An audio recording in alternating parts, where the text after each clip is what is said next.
Hello everyone. आज हम पढ़ेंगे एक्सरसाइज 1.1 का क्वेश्चन नंबर 5, 6 एंड 7। ठीक है, यह है हमारा chapter real numbers for class 10th। ठीक है, तो हमारा क्वेश्चन नंबर 6 है, check whether 6 raised power n can end with the digit 0 for any natural number n। ठीक है, तो मैंने तुम्हें बताया था कि नेचुरल नंबर्स क्या होते हैं हमारे, जो 1 से स्टार्ट होते हैं। 1 2 3 4 5 डैश डैश डैश, ये हमारे क्या होते हैं, नेचुरल नंबर्स। ठीक है, तो इस क्वेश्चन को करने से पहले हम एक थ्योरम पढ़ते हैं जिसका नाम है फंडामेंटल थ्योरम ऑफ अरिथमेटिक। ठीक है, तो ये क्या कहती है थ्योरम हमें कि every composite number can be factorized as a product of primes and this factorization is unique apart from the order in which the prime factors occur। ये थ्योरम हमें बताती है कि जितने भी कंपोजिट नंबर हमारे पास होते हैं, ठीक है, मैंने बताया था कंपोजिट नंबर क्या होते हैं, जिन नंबर्स के 2 से ज़्यादा फैक्टर होते हैं। ठीक है, जैसे हमारे पास 4 होता है। ठीक है, 4 के फैक्टर्स होते हैं हमारे 2 इंटू 2, 6 के फैक्टर्स 2 इंटू 3 इंटू 1 भी हमारा फैक्टर होता है। तो इनके 2 से ज़्यादा फैक्टर हैं, तो ये नंबर हमारे क्या होते हैं, कंपोजिट नंबर। तो ये थ्योरम यही बोलती है कि कंपोजिट नंबर्स के जो फैक्टर होते हैं हमारे, वो क्या होते हैं, यूनिक होते हैं। यूनिक से मतलब कि 4 के फैक्टर जो है वो क्या है, 2 इंटू 2 इंटू 1। ठीक है, ऐसा नहीं होगा कि 4 के फैक्टर हम यहाँ निकाल रहे हैं तो 2 इंटू 2 इंटू 1 है, और हम कहीं और जाके निकाल रहे हैं तो इसके फैक्टर चेंज हो जाएंगे, ऐसा नहीं है। ठीक है, 4 के फैक्टर जो है वो 2 इंटू 2 इंटू 1 ही रहेंगे। तो इस थ्योरम के अकॉर्डिंगली यही है कि every composite number can be factorize as a product of primes, ये हमारे नंबर क्या है, प्राइम नंबर्स हैं, and this factorization is unique. ठीक है, तो इसकी फैक्टराइजेशन जो है वो हमेशा यही रहेगी, चेंज नहीं होगी। ठीक है, तो ये हमारी थ्योरम है फंडामेंटल थ्योरम ऑफ अरिथमेटिक। ये थ्योरम अब इस क्वेश्चन के सॉल्यूशन में यूज करने वाले हैं। अब देखो इसका सॉल्यूशन, इसके सॉल्यूशन में हमें थ्योरी ही लिखनी है, ऐसे कोई सॉल्यूशन इसका नहीं है। तो इन्होंने बोला है कि 6 raised power n can end with the digit 0। ठीक है, for any natural number n। अब देखो 6 रेज़्ड पावर n है यहाँ पे, तो हम n की जगह यहाँ पे 1 रखेंगे। ठीक है, क्योंकि नेचुरल नंबर्स कहाँ से स्टार्ट होते हैं हमारे, 1 से स्टार्ट होते हैं। तो जब हम n को 1 रखेंगे तो ये आ जाएगा हमारा 6, और इसके फैक्टर क्या होंगे, 2 इंटू 3। और अगर हम n की जगह यहाँ पे 2 लिखते हैं तो इसके 6 रेज़्ड पावर 2 क्या हो जाएगा हमारा 36। तो इसके फैक्टर्स क्या होंगे हमारे, 2 रेज़्ड पावर 2 और 3 रेज़्ड पावर 2। ऐसे ही अगर हम n को 3 रखेंगे तो 6 रेज़्ड पावर 3 क्या होता है हमारा 216। इसके फैक्टर्स हमारे 2 रेज़्ड पावर 3 और 3 रेज़्ड पावर 3 होएगा। ठीक है, ऐसे ही हम रखते जाएंगे तो ये फैक्टर्स हमारे आते जाएंगे। और हमें ये पता है कि अगर किसी भी नंबर का एंड 0 डिजिट से होता है, जैसे सपोज करो ये हमारा 10 है, इसका एंड जो है वो 0 डिजिट से हो रहा है, तो जब हम इसके फैक्टर बनाते हैं तो क्या आएगा, 2 इंटू 5। ठीक है, अगर हम यहाँ पे 20 ले लेते हैं तो इसके फैक्टर्स क्या होंगे, 2 इंटू 2 इंटू 5। ठीक है, कोई भी ऐसा नंबर जिसका एंड 0 डिजिट से हो रहा है उसके फैक्टर्स में 5 जो है वो जरूर आता है। ठीक है, कोई भी नंबर ले लो, 30 ले लो, 2 इंटू 3 इंटू 5। ठीक है, तो 0 डिजिट से एंड होने के लिए किसी भी नंबर में उसके फैक्टर्स में हमेशा क्या आएगा, 5 आएगा। अब हम यहाँ 6 के फैक्टर्स बना रहे हैं, देखो तो 6 के जो फैक्टर बन रहे हैं वो 2 इंटू 3 बन रहे हैं। ठीक है, 2 इंटू 3 2 इंटू 3 मतलब 2 और 3 में ही फैक्टर्स बन रहे हैं। इसके फैक्टराइजेशन में 5 कहीं भी नहीं आ रहा है। ठीक है, तो इस क्वेश्चन में क्या पूछा है कि तुम बताओ कि क्या 6 रेज़्ड पावर n का एंड कभी भी 0 डिजिट से हो सकता है। n जो है वो नेचुरल नंबर है। ठीक है, तो हम इसको क्या बोलेंगे, नहीं, नहीं हो सकता। क्यों नहीं हो सकता, क्योंकि इसके प्राइम फैक्टर्स में 5 नहीं आ रहा है। 0 डिजिट से एंड होने के लिए उसके प्राइम फैक्टर्स में हमेशा क्या आता है, 5 जरूर आता है। ठीक है, तो अब देखो इसका सोल्यूशन हम कैसे लिखेंगे, ये तो मैंने तुम्हें समझाने के लिए ऐसे लिखा है। तो अब इसका सोल्यूशन में हम क्या लिखेंगे, देखो, if 6 rest power n were and with the digit 0, ठीक है। अगर हम सपोज कर लें कि 6 रेस्ट पावर n का एंड जो है वो 0 डिजिट से हो रहा है, तो उसके लिए it would be divisible by 5, यानी कि ये नंबर 5 से डिविजिबल होना चाहिए। That is the prime factorization of 6 rest power n would contain the prime 5, यानी कि जो हम 6 के फैक्टर बना रहे हैं उसके फैक्टर्स में क्या आना चाहिए, 5 आना चाहिए। दिस इज नॉट पॉसिबल, क्योंकि 6 के फैक्टर में तो 5 आ ही नहीं रहा है, क्योंकि 6 के फैक्टर क्या होते हैं, 2 और 3। So the uniqueness of the fundamental theorem of arithmetic guarantees that there are no other prime in the factorization of 6 raised to power n, क्योंकि 6 के फैक्टर्स में सिर्फ 2 और 3 आ रहा है, उसके अलावा कोई भी प्राइम नंबर नहीं आ रहा है और आ भी नहीं सकता है। क्योंकि क्या बोलती है थ्योरम हमारी थ्योरम ये बोलती है कि हर कंपोजिट नंबर की जो प्राइम फैक्टराइजेशन होती है वो हमेशा क्या होती है, यूनिक होती है, ठीक है। तो इसके फैक्टर में अगर 2 और 3 आ रहा है तो हमेशा इसके फैक्टर में 2 और 3 आएगा, ऐसा कभी नहीं होएगा कि 5 आ जाएगा, ठीक है। तो therefore there are no other primes in the factorization of 6 raised to power n, so there is no natural number n for which 6 raised to power n ends with the digit 0, यानी कि n की यहाँ पे ऐसी कोई भी value नहीं है जिसको डालने से इस नंबर का एंड 0 डिजिट से हो सके, क्योंकि 0 डिजिट से एंड होने वाले जो नंबर्स होते हैं उनका जो फैक्टर्स हम बनाते हैं तो उसमें 5 जरूर आता है, ठीक है। और यहाँ पे 6 के फैक्टर्स में 5 नहीं आ रहा है, ठीक है। जब भी हम ये क्वेश्चन पेपर में आता है तो हम इसको इस तरीके से लैंग्वेज में ही इसका आंसर लिखते हैं, कोई ऐसे प्रॉपर इसका सॉल्यूशन नहीं होता, कोई कैलकुलेशन इसमें ऐसे नहीं होती।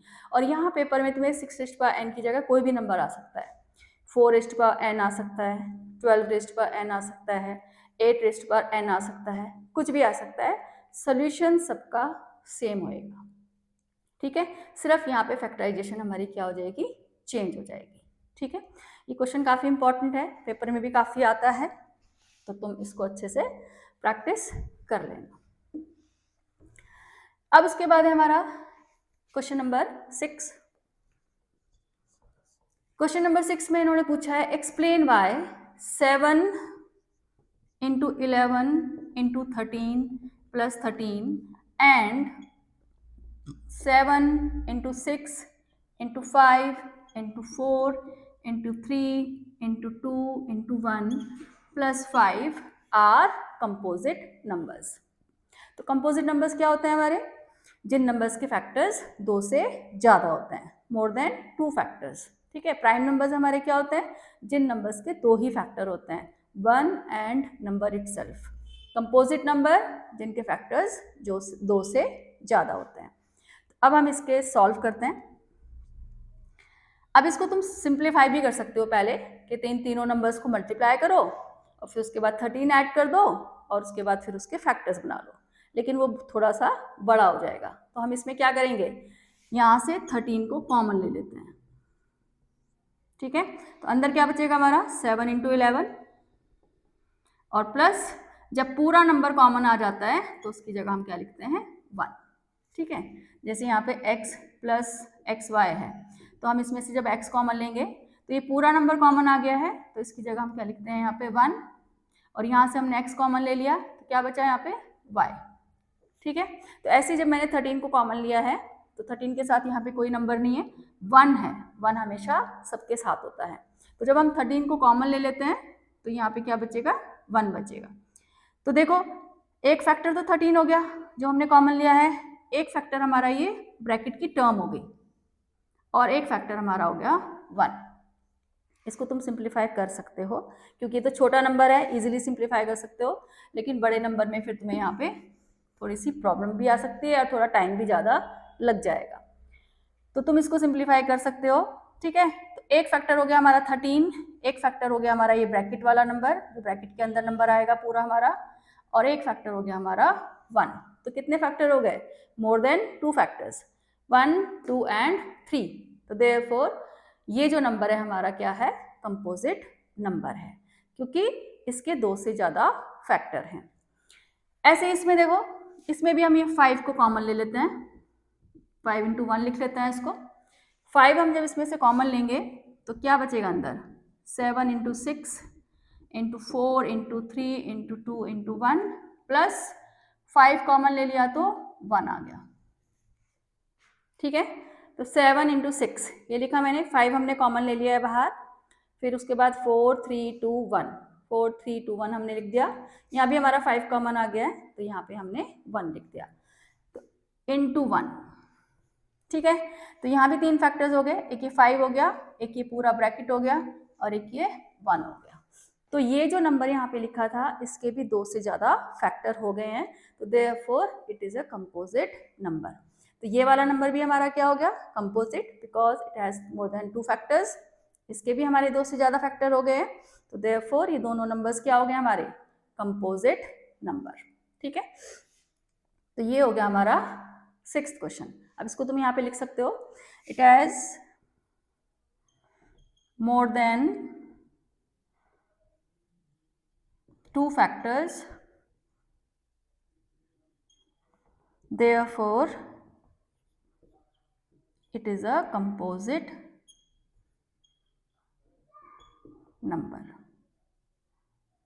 ठीक है, क्योंकि इसके 2 से ज़्यादा फैक्टर हो गए तो therefore ये कंपोजिट नंबर हो गया। सेम लैंग्वेज हम यहाँ पे लिखेंगे इसके लिए भी, it has more than 2 factors therefore it is a composite number।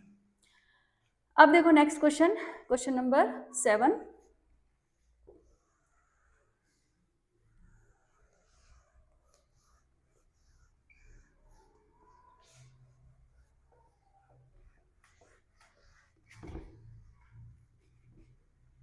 Question number 7 में हमें यहाँ पे दिया है, there is a circular path around a sports field, Sonia takes 18 minutes to drive 1 round of the field while Ravi takes 12 minutes for the same. Suppose they both start at the same point and at the same time and go in the same direction. After how many minutes will they meet again at the starting point? ठीक है, तो ये है हमारा solution 7। अब ये circular path है एक हमारा, ठीक है, ये हो गया हमारा स्टार्टिंग पॉइंट। ठीक, अब जब सोनिया अपनी गाड़ी ड्राइव कर रही है, कार चला रही है, Sonia takes 18 minutes to drive 1 round, यानी कि सोनिया को यहाँ से पूरा राउंड कंप्लीट करने में उसको कितना लग रहा है, 18 मिनट्स। सोनिया का टाइम क्या है हमारा, 18 मिनट्स। ठीक है, फिर रवि भी यहीं से अपनी गाड़ी स्टार्ट कर रहा है। देखो यहाँ पे लिखा है कि सेम डायरेक्शन में जाना है और सेम पॉइंट से स्टार्ट करना है उन्होंने, तो रवि भी इसी डायरेक्शन में जा रहा है और एक राउंड कंप्लीट करने में रवि को लग रहा है, कितना टाइम लग रहा है रवि को, 12 मिनट्स। ठीक, अब तुमसे सवाल पूछा गया है, एक तो वो बिल्कुल शुरू में यहाँ पे होंगे दोनों, जब वो स्टार्ट करेंगे स्टार्टिंग पॉइंट पे होंगे दोनों। ठीक है, अब सोनिया यहाँ है, ठीक है, रवि यहाँ है, क्योंकि रवि को 12 मिनट्स लग रहे हैं, सोनिया को 18 मिनट्स लग रहे हैं पूरा एक राउंड कंप्लीट करने में। इसका मतलब रवि जो है वो गाड़ी तेज चला रहा है, सोनिया थोड़ा स्लो चला रही है। तो सोनिया यहाँ पहुंची कुछ टाइम के बाद और रवि यहाँ पहुंचा कुछ टाइम के बाद। ठीक है, तो तुमसे पूछा गया है कि दोबारा वो दोनों कब स्टार्टिंग पॉइंट पे मिलेंगे, क्योंकि रवि तो आगे ही रहेगा क्योंकि ज़्यादा चला रहा है, ज़्यादा तेज चला रहा है, सोनिया थोड़ा स्लो चला रही है। तो स्टार्टिंग पॉइंट पे वो कब दोबारा से मिलेंगे। ठीक है, तो जब हमसे ऐसा पूछा जाता है कि ये काम दोबारा कब होगा, तो उसके लिए हम हमेशा अपने नंबर्स का एलसीएम निकालते हैं। ठीक है, तो अब हम इसका क्या निकालेंगे, एलसीएम निकालेंगे। तो एलसीएम के लिए हम 18 के फैक्टर्स बनाएंगे। 18 के फैक्टर्स क्या होंगे हमारे, 2 इंटू 3 इंटू 3, और 12 के फैक्टर्स क्या होंगे हमारे, 2 इंटू 2 इंटू 3। ठीक है, तो एलसीएम निकालना है यहाँ पे हमने, तो हम इसको क्या लिखेंगे, 2 इंटू 3 की पावर 2, क्योंकि 3 हमारे यहाँ पे रिपीट हो रहा है, 2 बार आ रहा है, 3 स्क्वेयर, ऐसे नीचे यहाँ पे 2 की पावर 2 या 2 raise to the power 2 into 3, क्योंकि यहाँ पे हमारा 2 रिपीट हो रहा है। तो हमारे 18 के फैक्टर बने हैं 2 × 3⁻², और 12 के फैक्टर बने हैं 2⁻² × 3। तो एलसीएम क्या होता है, क्या बताया था मैंने, जो हमारे सारे फैक्टर्स होते हैं, सारे फैक्टर्स की हाईएस्ट पावर। तो यहाँ पे 2 ही फैक्टर बन रहे हैं, 2 और 3, 2 और 3। तो 2 की हाईएस्ट पावर क्या है हमारी 2, और 3 की हाईएस्ट पावर क्या है हमारी 2। तो ये आ गया हमारा 4 × 9 यानी कि 36 मिनट्स। तो इन दोनों का एलसीएम आया है हमारा 36 मिनट्स। तो यानी कि आफ्टर 36 मिनट्स सोनिया और रवि फिर से स्टार्टिंग पॉइंट पे होंगे। कैसे होंगे?